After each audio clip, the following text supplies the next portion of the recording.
Okay, hello again. 15 minutes and 5 minutes of questions. So I trust you prepare more than thoughts but also questions this time. I just want to talk very briefly about the literature that uses the word equity and the various ways it's being used, equity or justice. A kind of a bird's eye view on the literature. I don't know to what extent you know the literature, so to what extent I'm saying things you already know. Part of you have been involved for several years in this cost section, others not. But trying to make some order what the literature actually can contribute to the issue we're talking about.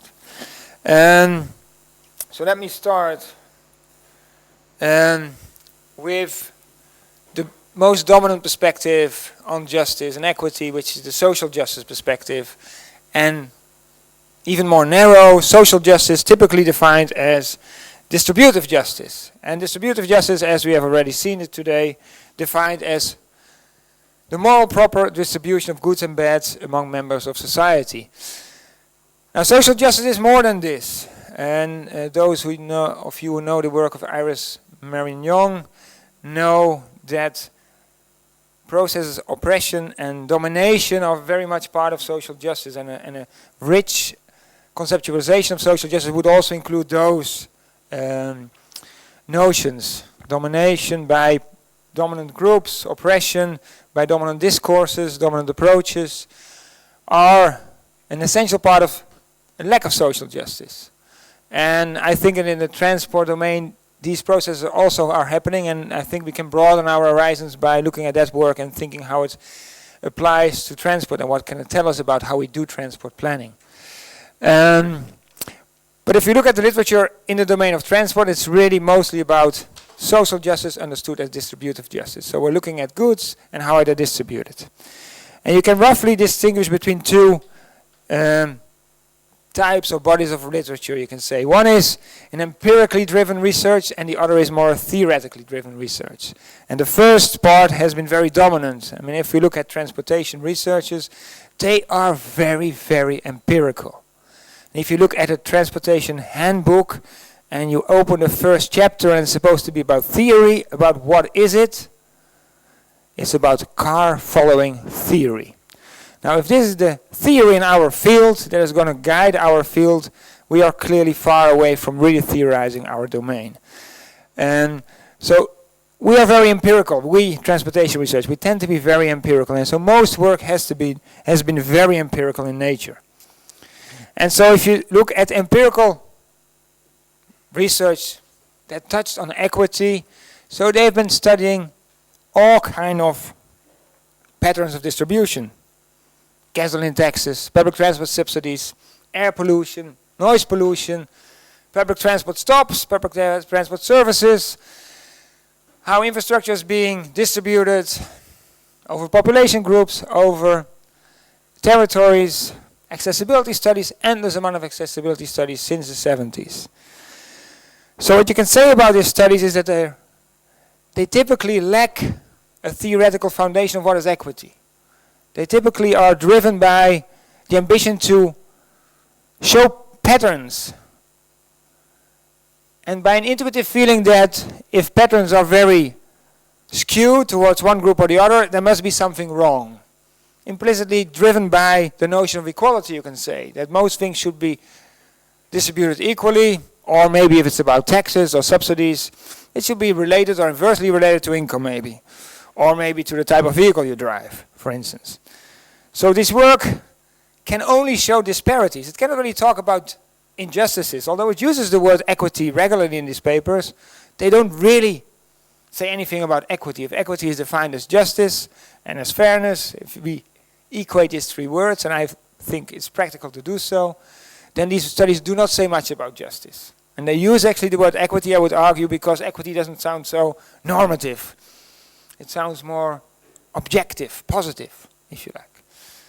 So, but it doesn't make these studies irrelevant. So maybe some of you do this kind of work, mapping disparities, mapping patterns. I don't think this work is irrelevant.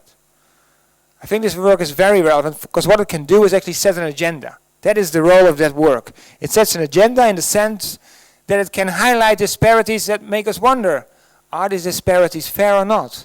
They are actually the beginning of a question, of a search for justice, I would say, not the end of the story.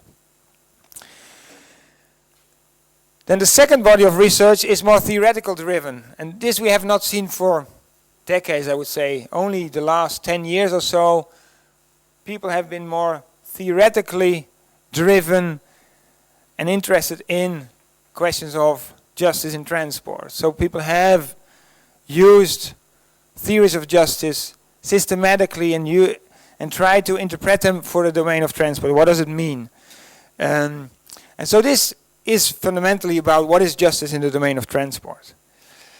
And it's basically answering the question, what do we owe to each other in the domain of transport? I mean, every question of justice is what do we owe to each other? It's a question of we collectively generating something, and some of us are lucky and some are more unlucky. And do I, the lucky one, owe you something, the unlucky one? Or you, the lucky one in another domain, do you owe me something, the unlucky one? Or don't we owe each other anything? That can also be a position of justice. So that basic question has to be answered, and that question is then a question of fundamentally and systematically thinking about justice, but also thinking about the role of government. What should a government do and what can a government do?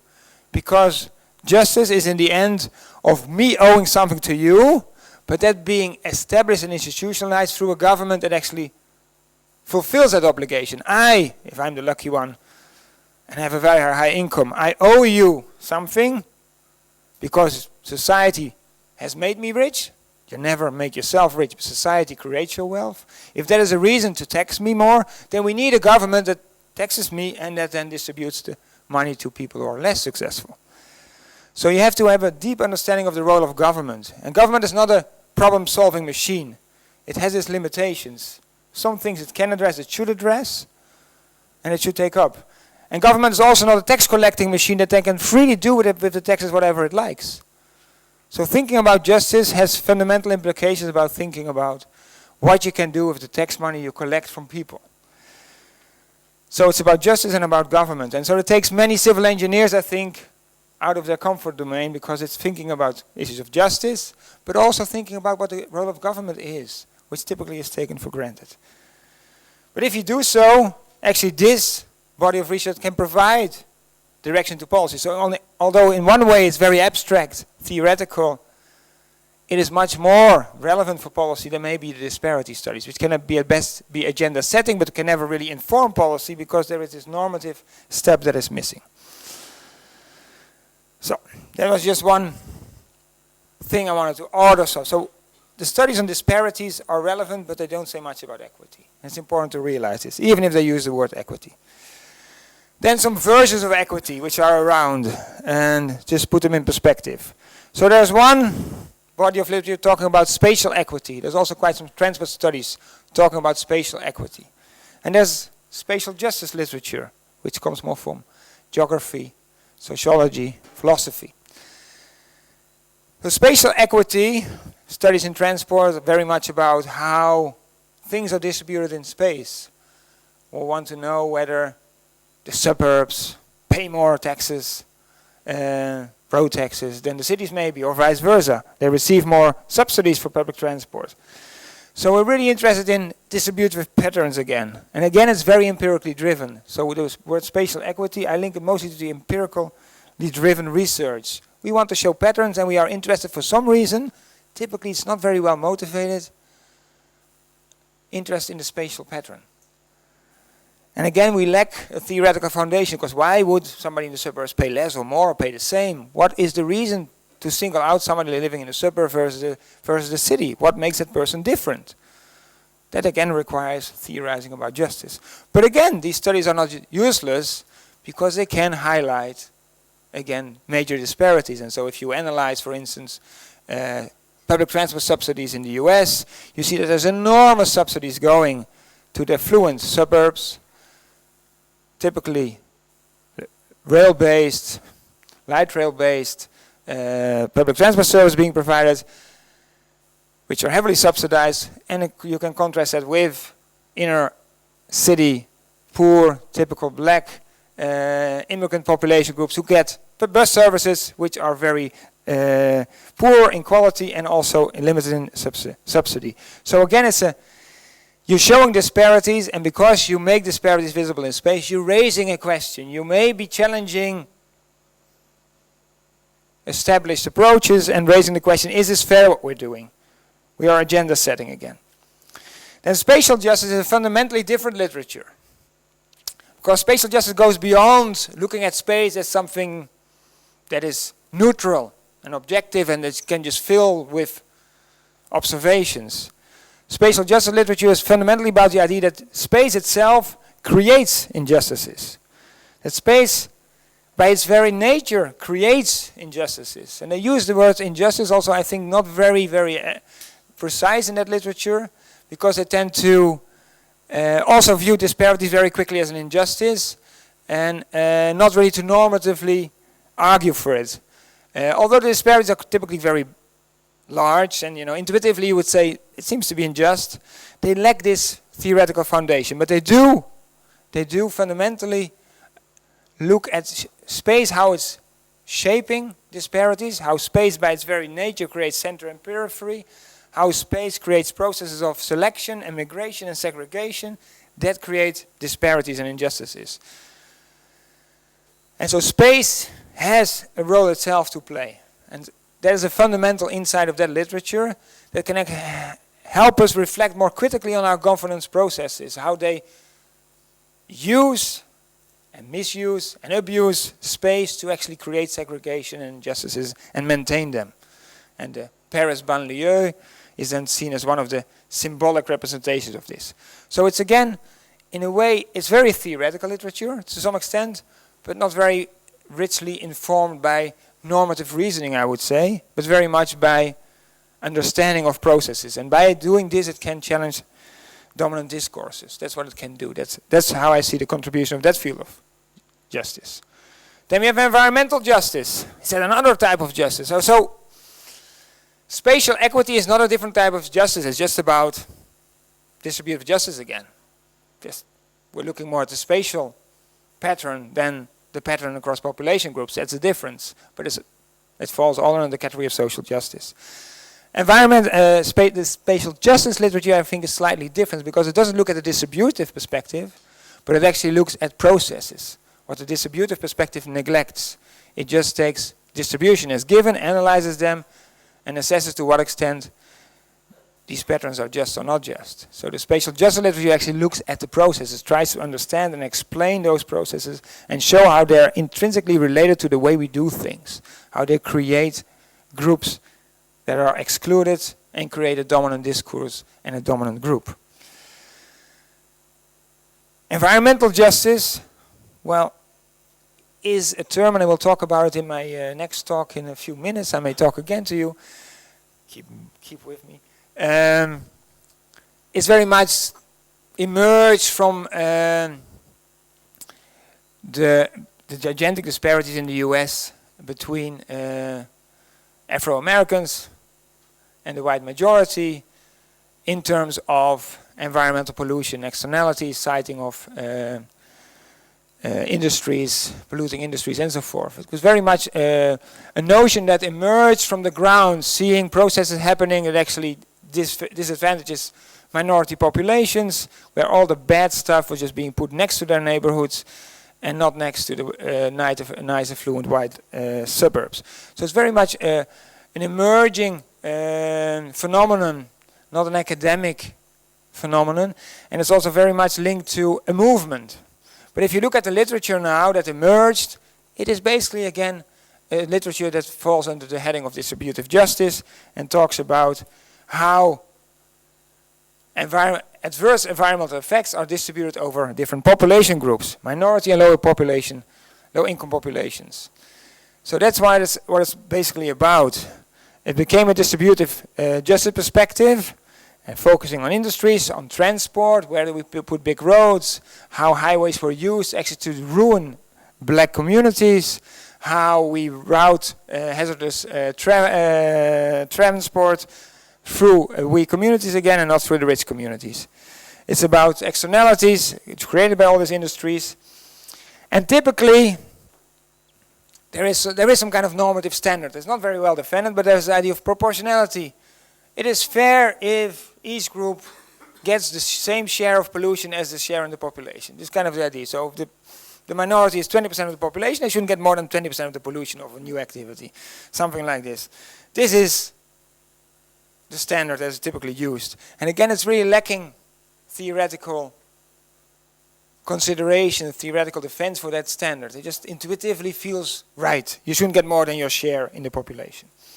And so again, it's agenda setting. It has been very much agenda setting in the US. It has led to lots of regulations and guidelines that actually require all kind of government agencies to assess the externalities generated by all kind of projects they do. So it has been very successful. But again, it just falls under the heading of distributive justice. It is nothing else. It just focuses mostly on environmental externalities. And in the last 10 years, actually, environmental justice has also been put as a label on studies linked to accessibility and so forth. So it has become actually just a catch-all term and not meaning so much anymore. Then something that has been disturbing me for years, and so now this is the opportunity to talk about it and to get rid of my frustration, standards of equity. So there's two typical standards which you see in the literature. Again, literature doesn't think, in my perspective, too deeply about what equity and justice is all about. And that's the standards of horizontal equity and vertical equity. And you probably heard all about it. And if people don't know what to write about equity, they just pull it out and they write it down. You have horizontal equity and you have vertical equity. Great. And then we don't really know what we do, so we just continue with our story. Now, if you look at the definition, actually Wikipedia doesn't give a definition of either, which is interesting. But horizontal equity is basically about treating persons in the same situation in the same way. So equal treatment of persons in equal situation. That makes it horizontal, right? You're in the same situation, so I treat you and me the same because we're in the same horizontal position. And vertical equity is then looking at somebody who's here, the multimillionaire, and there, and then me, I'm here. This guy's really there. And looking how you should treat them. So it's basically about differential treatment of people in different situations. But that is the same, right? That is just saying the same thing. There is no difference between these things. I mean, in vertical equity, you're still treating the people in the same position the same way. We're just looking at this. So we're just talking about the same. There is no difference between horizontal and vertical equity. And if anybody has an other opinion, I'd like to hear it in the Q&A. Maybe I see something wrong. So there's no point to distinguish them. The point is, and the challenge is, if you think about equity, is thinking about the vertical part, if you wanted to call it that way, but it's the wrong way to call it. How do you treat people in different situations differently? It is fundamentally clear that we have to treat people in the same situation in the same way. That is a fundamental starting point of justice. Equal. Everybody deserves the same treatment.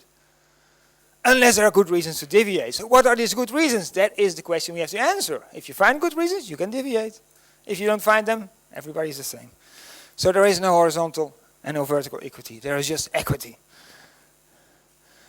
Then what are real dimensions of equity? And I wanted to go to back to the job I got from Freud there to talk about dimensions of equity. So in my perspective, dimensions of equity is basically the much more fundamental question is, if you look at ourselves as a society, there are various domains of life in which we have to achieve equity. And these are the fundamental dimensions. And so I started my thinking about equity with Michael Walzer's spheres of justice.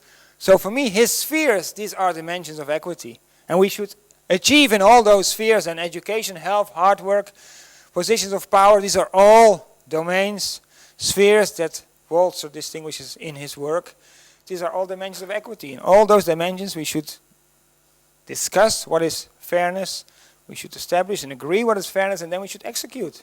We should establish institutions that make sure this happens to the best of our possibilities. And Michael Walzer doesn't discuss environment, which then relates to environmental justice, and he doesn't discuss transport. So these are dimensions which have been forgotten by philosophers of justice, and which we, as people that know the field very well, can contribute to, and we should contribute to, I think. Now, another way to look at dimensions of justice, and I know some of you are working on this, is, and I should say conclusion because it's the last slide, but it's not a conclusion, is to look at the dimensions of justice as Nussbaum capabilities and to see every capability basically as, and these are the 10 basic capabilities that Nussbaum distinguishes, and they're quite abstract and complex to understand, I think. But to see each of these capabilities as a dimension of justice, and each of these dimensions we have to achieve justice. We first have to define what it might mean, justice in each of these dimensions. And then, and I know some of you are working on this, the question is whether transport is relevant for some of these, all of these. If transport is a separate one that she forgot. But these are really much more fundamental questions about the dimensions of justice and not environmental, spatial, distributive, social. Basically, we are talking about social justice and we're narrowing it down to distributive justice. And the question is, which dimension, or to what extent transport is only one dimension or there are multiple dimensions? Or, in my perspective, I think transport itself is a dimension where we should define what is justice in that domain. And environment is another important domain where I think we implicitly have defined what is justice. And then transport should live up to that standard. I say we have implicitly defined what is justice in environment because we have set standards. Standards for environmental quality. So if you talk about local air pollution, these standards basically say if your pollution is doesn't go above this level, it's okay. Well, saying okay is also saying it's fair. This is still a reasonable level. It won't affect your health too much or hardly or at all. So there is a standard, and from that standard we can have implications for transport. But it's not a separate issue for transport to consider. It's a condition for transport, I would say. Now, another interesting challenge is, of course, our global emissions, the greenhouse effect. To what extent we can also define there a justice issue and then learn lessons from for our transport system the same way as we should do for environment. So this was my quick overview of equity spatial justice studies. And if we still have time, then there's now time for questions. Thanks.